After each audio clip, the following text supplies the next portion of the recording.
आज का यहाँ वीडियो जो है ना क्लास 9th और 10th सभी के बच्चों के लिए महत्वपूर्ण है।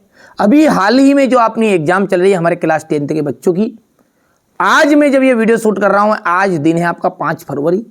बिल्कुल आप तो निश्चिंत रहिए, 9 तारीख के दिन आपका अवकाश ये 100% श्योर आएगा।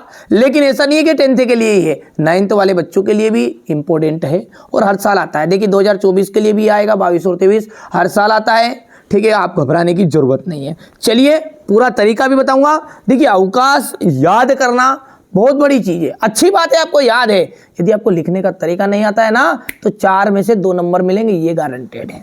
यदि आप इन बच्चों की तरह वास्तव में नंबर प्राप्त करना चाहते हैं तो मैं आपको तरीका भी बताऊंगा, साथ में अच्छे से समझाऊंगा। चलिए तो बिना किसी देरी के करते हैं वीडियो को शुरू। सेवायाम, सबसे पहले किसी भी अवकाश को लिखते समय सबसे पहले कुछ विनम्रता वाली बातें लिखनी पड़ती। तो सेवायाम, माननीय प्राचार्य महोदया, माननीय प्राचार्य महोदय, शासकीय उच्चतर माध्यमिक विद्यालय उज्जैन नगरम मध्य प्रदेश। यहाँ पर आपका जो स्थान है वो लिख सकते हैं। इतनी चीज समझ में आई। विषय जो है इसको उठा के अपने को यहाँ पर रखना है, इसके सीध में सेवायाम की जगह पर। ठीक है, ये बिल्कुल आपकी कॉपी की लाइन हो गई है। इसको अब कॉपी में लिख के बता दूंगा, पहले अपन समझा देते हैं आपको, है ना। विषय हो गया आपका अवकाशार्थम प्रार्थना पत्रम, अवकाश यानी कि छुट्टी की एप्लीकेशन हेतु आवेदन पत्र। चलिए अब यहां से मेन चीज है, एक एक शब्दों को ध्यान से समझना। तो यहां से देखिए, महोदय सविनयम निवेदनम अस्ति। देखिए सविनयम का मतलब होता है आपसे हाथ जोड़ के निवेदन है। यद, यद का मतलब होता है की। क्या होता है यद मतलब की, यहाँ पे लिख दूं, यद मतलब हो गया की। अहम का मतलब होता है मैं, अहम मतलब क्या होता है मैं। अज्ञे का मतलब होता है आज। ध्यान से देखो आप, तो एक एक चीजों का अर्थ समझो। सविनयम निवेदनम अस्ति, सविनय निवेदन है कि मैं आज। सहसा का मतलब होता है बुरी तरह। ज्वर पीड़ित हो, बुखार से पीड़ित, और अस्मि मतलब हूं, मैं बुखार से बुरी तरह पीड़ित हूं। अतः विद्यालयम आगंतुम असमर्थो अस्मि। अब ये लाइन का अर्थ तो आप खुद भी बना सकते हो कि विद्यालय आने में क्या हूं, असमर्थ हूं। कम से कम ज्यादा नहीं तो मेरे को 5-6 महीने की छुट्टी तो दो। ठीक है, ऐसा करो, पेपर कैंसिल कर दो संस्कृत का, सबसे बढ़िया काम रहेगा। ये हमारे बच्चे जो सोच रहे हैं ना, बिल्कुल घबराओ मत आप।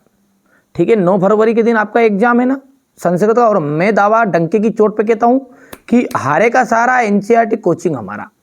ठीक है, आप तो बिल्कुल संकोच मत करो, जो चीजें बता रहा हूं ना उसमें से नहीं फंसती है ना तो गारंटी मेरी है। ठीक है, मेरे पे दोष देना आप तो। ठीक है भैया, अब ये आप 10th में हो, चाहे कोई बच्चा 9th का देख रहा हो तो भी घबराइए मत, बिल्कुल अवकाश यही आने वाली है।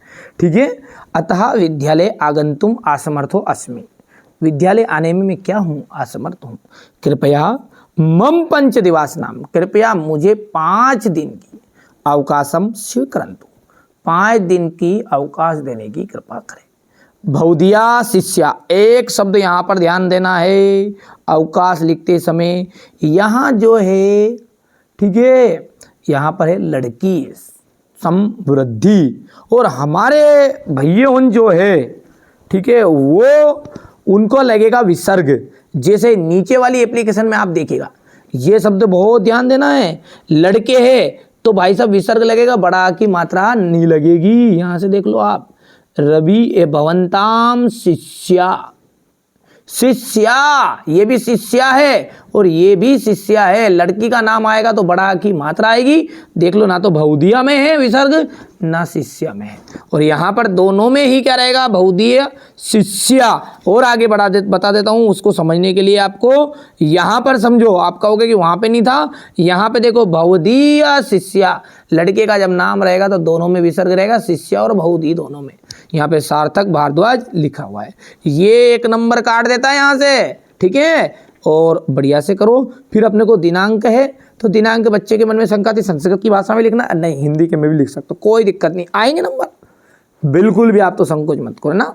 और कक्षा 10वीं आवर्ग, यहाँ 9वीं में हो तो 9वीं लिख देना और ख़त्म हो जाएगा। तो समझ में आया है कुछ। ठीक है, अवकाश कैसी लिखनी है। अब रही बात इसको लिखने का तरीका, तो थोड़ा सा एक बार मैं इसको तरीके को भी आपको थोड़ा सा बच्चे के द्वारा लिखवाया था मैंने एक जगह पर, बता देता हूँ। सफाई आपके हाथों में है, ठीक है, बिल्कुल आपको बढ़िया से ध्यान देना है। ये ज़्यादा आपको कन्फ्यूजन नहीं होना है कि नहीं यार भैया कैसे लिखेंगे। देखिए सेवायाम का देखिए विषय आ गया, विषय के बाद महोदय आ गया है, यहाँ से सभी ने ये इसकी सिद्ध में है। बाकी सारी चीज़ें आपके सामने स्ट्रक्चर है, कर सकते हैं, कोई दिक्कत नहीं है, ठीक है। ये देख सकते हैं आप, बढ़िया से कंप्लीट करना है आप। तो हमारे जो बच्चे बिल्कुल टॉपर है, कोई घबराने की ज़रूरत नहीं है। हर बच्चा जो है टॉपर है, बस स्वयं को पहचानने की ज़रूरत है। हर बच्चा पास होगा, हर बच्चा, क्योंकि हर एक का सहारा एनसीईआरटी कोचिंग हमारा। यदि आप हमारे इस बात से समर्थन में हैं तो अच्छे से कंप्लीट करेगा। अभी हाल फिलहाल जो संस्कृत का आपका पेपर होने वाला है उसके लिए मैं आपको, ठीक है, 6 पेपर प्रोवाइड करा रहा हूँ। आईएमपी है, अभी भी मौका है। बहुत सारे बच्चे हमारे रियल पेपर के लफड़े में पड़े हुए हैं, कहीं पे नहीं मिलने वाला है। जुड़िए, अभी भी है मौका, मत खाओ धोखा, ठीक है। जुड़ जाइए, आपकी अपनी कोचिंग, ठीक है। सभी के साथ इसके साथ जुड़ना है और मेहनत करना है। चलिए, तो अगले वीडियो में हम ना निबंध देख चुके हैं, अब ये पत्र लेखन में है, ये अवकाश बहुत है और संस्कृत भाषा का निबंध बहुत है। फिर भी उसके अलावा मैं छात्रवृत्ति के भी कराऊंगा, कोई दिक्कत नहीं, पर दोनों में कवर हो जाएगा। एक एक चीज़ें श्रृंखला बाय श्रृंखला करा रहा हूँ, बिल्कुल आप तो निसंकोच पढ़िए। चलिए, तो मिलते हैं अगले वीडियो में।